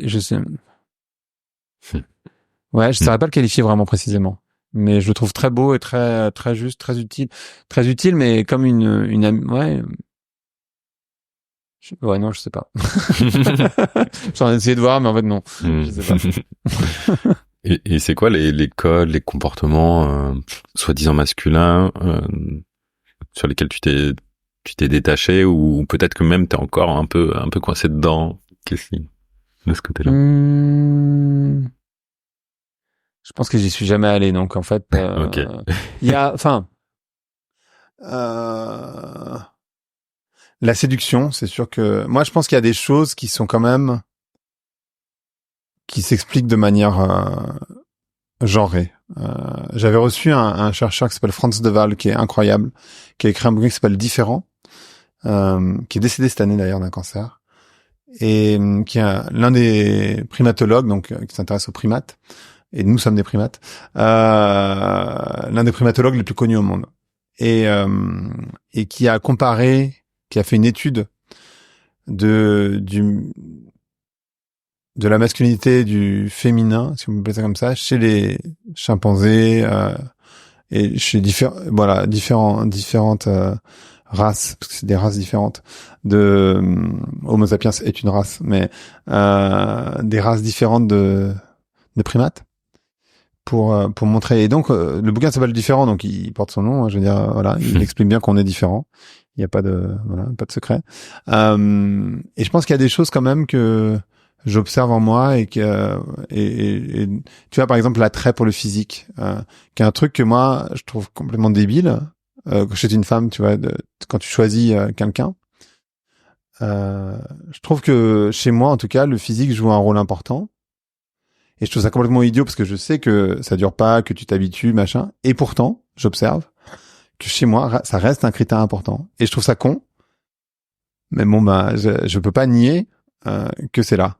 Je sais pas comment toi tu le gères, mais en tout cas, ou les personnes qui nous écoutent, mais c'est idiot, mais c'est là. Voilà, j'observe. Écoute, ça fait résonance parce que ces derniers temps, je me suis beaucoup posé cette question.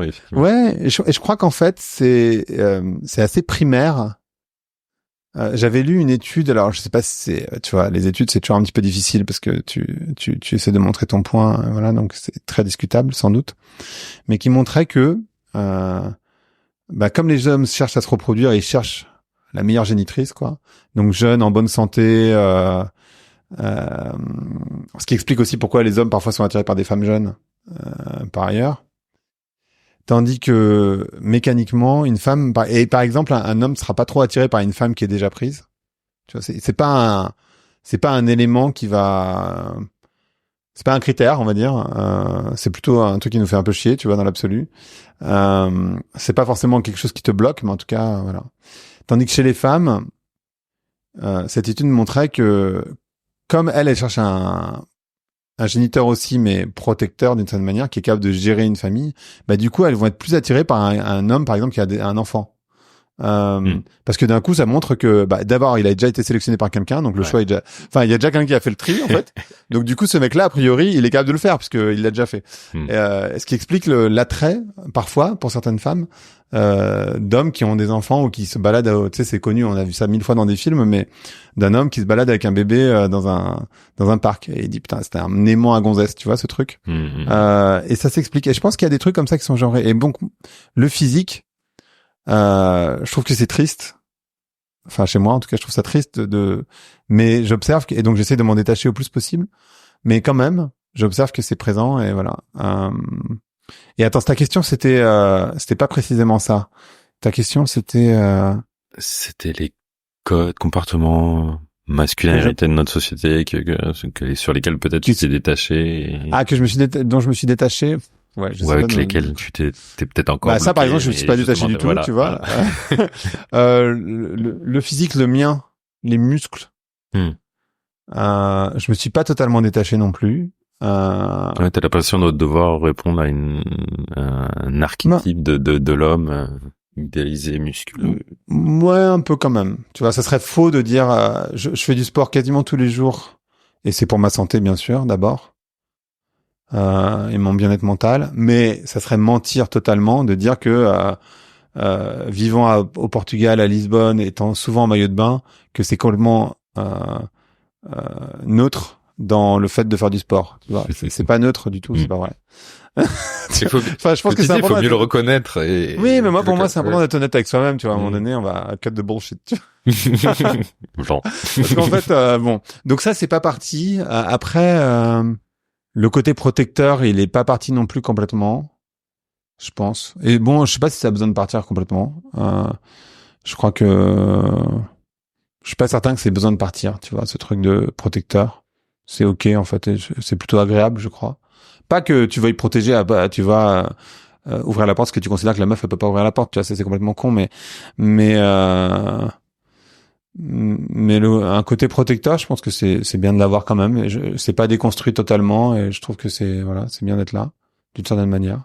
Après, des trucs que j'aurais déconstruit complètement, peut-être de mettre je sais pas, non, j'allais dire mettre les femmes sur un piédestal. C'est toujours un peu le cas, mais en fait, je considère vraiment aujourd'hui, et c'était pas le cas avant. Je sais pas comment l'exprimer précisément.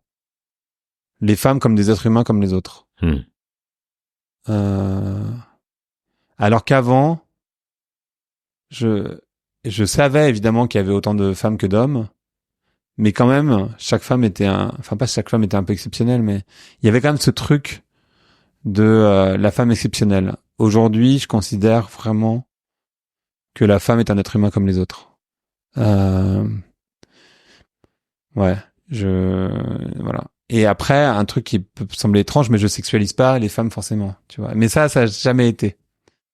Et tu vois, c'est ce qui a géré la rupture avec mon ex-copine, c'est qu'elle ne comprenait pas que je puisse faire ça, par exemple. Elle comprenait pas. Elle comprenait pas, parce qu'en fait, du coup, je reçois beaucoup de monde chez moi, dont des femmes, pour dormir. Je veux dire, elle dorment pas dans mon lit, hein, on s'entend. Bien sûr. Mais à dormir chez moi. Parfois des femmes que je connais pas, juste pour rendre service, etc. Et ça, elle pas l'amitié homme-femme, quoi. Elle pouvait pas l'accepter, en tout cas. C'est pas qu'elle y croyait pas, mais pour elle, c'était un red flag, un mec qui avait autant d'amis filles. Tu vois, comme quoi le sexisme est partagé. c'est pas que les hommes. C'est complètement culturel. Voilà. Mais ça a jamais été vraiment, enfin, je pense que ça a toujours été le cas chez moi. Donc, comme j'ai toujours eu des amis filles, j'ai jamais vraiment hyper sexualisé les femmes. En tout cas, je suis très capable d'avoir des amis filles sans aucune ambiguïté, même à dormir dans le même lit, même, enfin, tu vois, franchement, une très bonne amie qui serait nue à côté de moi, il se passerait rien, mais strictement rien. J'ai pas de il y a aucune ambiguïté, quoi. Vraiment. Et je le dis, ça peut sembler étrange pour les gens qui m'écoutent, ils doivent se dire, ouais, peut-être, le mec s'exagère un peu. Oui, ouais. Vraiment, j'exagère pas, quoi. Je suis c'est très clair. En fait, pour moi, une amie, c'est vraiment comme une sœur, quoi. Il y a aucun moyen, elle est complètement désexualisée dans ma tête. Bah, est-ce que tu coucherais avec ton pote? Bah, jamais. Voilà. Bah, il y a des gens qui le font, je te l'ai dit, Oui. mais moi, vraiment, c'est un truc qui est complètement, c'est très séparé dans ma tête. Donc, du coup, ça n'arrive pas.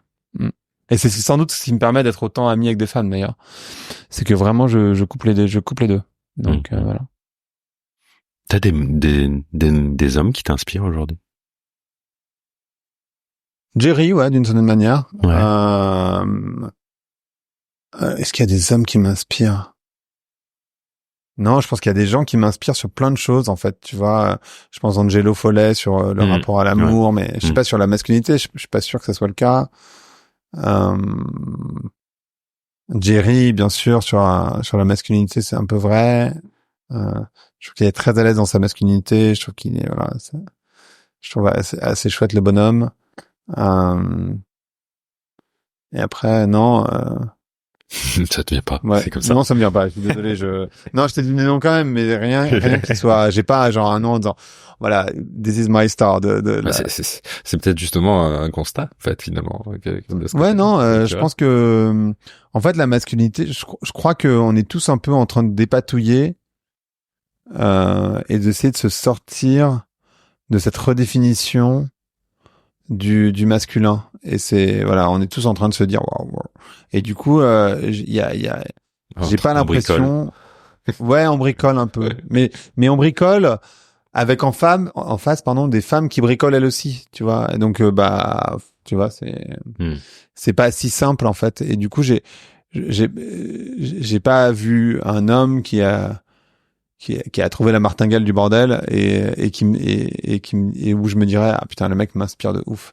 Il y a sans doute des podcasts, mais que j'écoute pas, donc que je connais pas sur le sujet et où je me dirais, putain, le mec, voilà, là, il assure, vraiment, il est au bon endroit. Tu vois, vraiment ce truc posé, ancré, pas dans cette masculinité, on appelle ça toxique, mais enfin, tu vois, on parle pas du féminin toxique non plus, hein, donc, mais il existe très clairement. Donc, dans cette masculinité, tu vois, musculaire, machin, enfin, un peu viril, de la mauvaise manière. Moi, je pense que la virilité, c'est un truc génial. Mais quand pour moi, la virilité, c'est vraiment ce truc dont je parlais tout à l'heure, tu vois, ancré, posé, c'est où il va.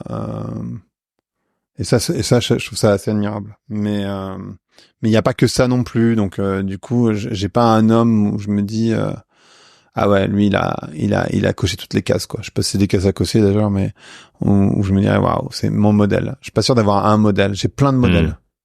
Et du coup, ce serait quoi l'homme de demain pour toi? Idéalement, tu veux dire, ou ce qui va se passer, c'est pas du tout les mêmes choses. Hein. Moi, j'ai l'impression qu'on a un retour au masculinisme, donc du coup, c'est pas vraiment le mec idéal. Mais bon, je sais pas si c'est une observation personnelle et sûrement une frustration, mais j'ai l'impression malheureusement, on est dans un moment aussi où on montre que ce qu'on veut plus ou ce qui est pas bien. Et du coup, on montre à aucun moment ce qui est bien ou ce qu'on voudrait. Et je vois pas comment on peut avancer mais ça, c'est lié au fait que, en fait, les gens ne savent pas définir ce qu'ils veulent. Je pense que les femmes, si tu leur demandes, elles vont te dire un truc, mais elles vont agir à l'inverse. Donc, du coup, c'est très compliqué parce qu'elles vont te dire, mais oui, mais moi, en fait, je veux un homme qui soit gentil, nanana. Mais, en fait, elles vont te dire, en fait, c'est pas hyper sexy non plus, quoi. Enfin, en vrai, c'est quand même pas forcément le mec qu'elles vont choisir. Donc, c'est compliqué parce que, ou alors elles ont beaucoup bossé sur elles et du coup on est sur un autre niveau et j'en connais plein des femmes comme ça. Mais comme il y a plein de mecs qui aiment pas les femmes fortes, qui aiment pas les femmes qui gagnent plus qu'eux, tu vois. Et je crois que en fait un bon modèle ou l'homme de demain, pour moi, c'est ce que je disais tout à l'heure. En fait, vraiment, c'est une masculinité qui est bien positionnée, c'est-à-dire un homme qui est ancré dans sa virilité. Du coup, qui ne la questionne pas en fonction des autres. Tu vois, ça veut dire un mec qui pourrait mettre une robe demain, genre rien à sa viralité, rien à foutre. Tu vois, qui va pas se soucier de ce genre de truc, et qui a pas besoin d'en faire des caisses Donc d'avoir, en général, on compare la puissance masculine à cette puissance extérieure, donc d'acheter des choses pour montrer à quel point t'es puissant, donc la grosse voiture, la grosse moto, le grand machin, le gros truc. Pas besoin, tu vois, de mettre de la musique très fort, d'avoir les gros muscles. Bah, évidemment, tu vois, je pense que la majorité des gens qui nous écoutent font pas ça, mais en tout cas, pour moi, l'homme de demain, c'est une masculinité qui est posée, ancrée. Je sais où je suis, je sais qui je suis. J'ai pas besoin de surjouer mon masculin.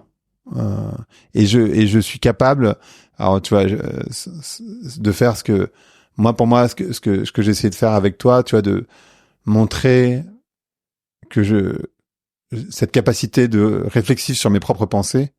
Tu vois, juste d'être honnête avec toi-même, tu vois, et je sais pas si c'est de la vulnérabilité, tu vois, j'en sais rien, je suis même pas sûr que ce soit ça, la vulnérabilité dans l'absolu, mais juste de dire, bah oui, enfin, tu vois, c'est ok, en fait. Ouais, j'entends de la conscience et de la responsabilité, je suis conscient de ce que je pense, de ce que je fais, ce que je dis, et j'en prends la responsabilité pleinement, quoi. Comme Exactement. tu disais tout à l'heure, bah tiens, j'ai une pensée raciste, bah j'ai une pensée de raciste, et elle est là, et c'est ok, en fait. C'est ok.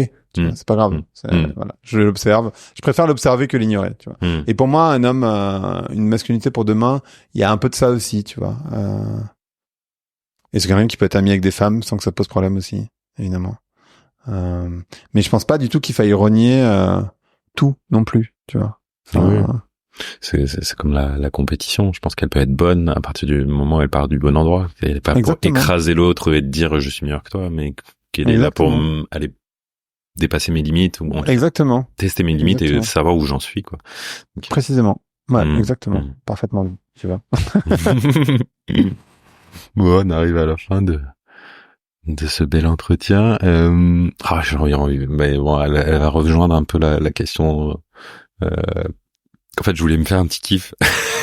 Vas-y. J'avais envie de dire, en termes de masculinité, à quoi tu veux ouvrir et ou fermer la porte? Ah ouais. Bon, du coup, c'est un peu clair parce que je pense que en termes de masculinité, j'ai envie de claquer la porte à tous les aspects extérieurs de la masculinité. Et souvent, on a tendance à les réduire à ça. Donc la voiture, les muscles, la barbe, j'en sais rien, les poils, j'en sais rien, tout ce qu'on peut envisager extérieur, avec les modes qui se suivent mais se ressemblent pas nécessairement. Et ouvrir la porte à la conscience de soi-même, tu vois, et à l'ancrage. Moi, je trouve que c'est vraiment ça à la fin, et c'est vrai pour tous les humains, hein, c'est pas forcément vrai que pour les femmes, mais l'ancrage, c'est quand même pas mal. Surtout dans cette société où on est en train de perdre pied parce que c'est en train de changer de manière très radicale. Ça va vite. Ça va vite. 70% des Français considèrent que demain sera pire qu'hier. Donc bon, en tout cas, ils ont du mal à se projeter dans un avenir radieux. C'est important d'être ancré. Je pense que ça va être extrêmement essentiel. Pour la petite info pour les auditeurs, c'est la question que tu poses à chaque épisode à la fin de Vlan, et donc voilà. Exactement. À quoi tu veux ouvrir ou claquer la porte? Voilà. Merci Greg. Qu'est-ce que tu as envie de partager de tes accompagnements ou de tes propositions? Peut-être de lire un bouquin qui s'appelle... Enfin, il y en a 3 d'ailleurs. C'est des petits bouquins. Je sais pas s'ils existent en français. Je suis désolé d'avance. Mais she et we. Understanding donc pardon, du coup je fais de l'anglais, mais the psychology of the feminine, understanding the psychology of the masculine, et après c'est le oui, c'est comprendre la relation, et c'est un truc sur tous les archétypes et tous les récits qui ont construit nos croyances et qui sont ancrés et qui définissent aujourd'hui la manière dont on vit le féminin et le masculin. Donc c'est des tout petits bouquins, ça fait à peine 100 pages. C'est beaucoup de contes. Donc il y en a 3, oui. Ouais, exactement. Ouais, c'est ok, d'accord. J'ai plus l'auteur en tête, mais tu peux les retrouver assez facilement sur Google. Et c'est vrai, je pense pas qu'ils aient été traduits, j'en sais rien, mais je suis pas certain du tout. Et c'est assez ouf comme bouquin. Vraiment, je pense que c'est un bon début de réflexion. Tu vois, pour comprendre, je parlais tout à l'heure de comprendre le monde dans lequel on vit. Je pense de se comprendre soi-même, parfois ou comprendre l'autre, ça peut démarrer par là. Les relations hommes-femmes, un sacré défi. Relation pas, tout court. les hommes viennent de Mars et les femmes de Vénus. Ouais, c'est ça. On est d'accord. Voilà. Merci beaucoup, Greg. Je suis très touché. Non, merci. Et... Bah non, avec grand plaisir. Si, je suis très heureux de t'avoir accueilli. Il y a un moment, pendant l'interview, je t'ai vu, je me dis, je kiffe quand même. J'ai Greg avec moi, quoi. Donc, J'espère que j'ai pas dit trop de conneries, surtout. Non, merci. Merci de nous avoir apporté ton parcours, ta vision, toi, homme aussi. Et puis, bah, écoute, moi, je te souhaite une bonne continuation. Eh ben, merci à toi également. Et puis, à très bientôt. À très bientôt, Greg. Ciao. À plus. Ciao.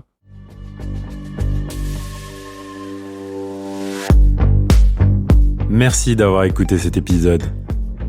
Si vous avez aimé, n'hésitez pas à en parler autour de vous, ainsi qu'à le partager sur vos réseaux sociaux. Vous pouvez aussi donner une note sur votre plateforme de podcast préférée.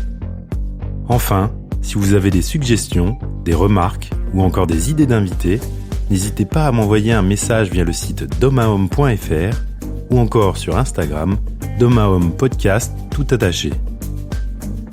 À bientôt pour un nouvel épisode.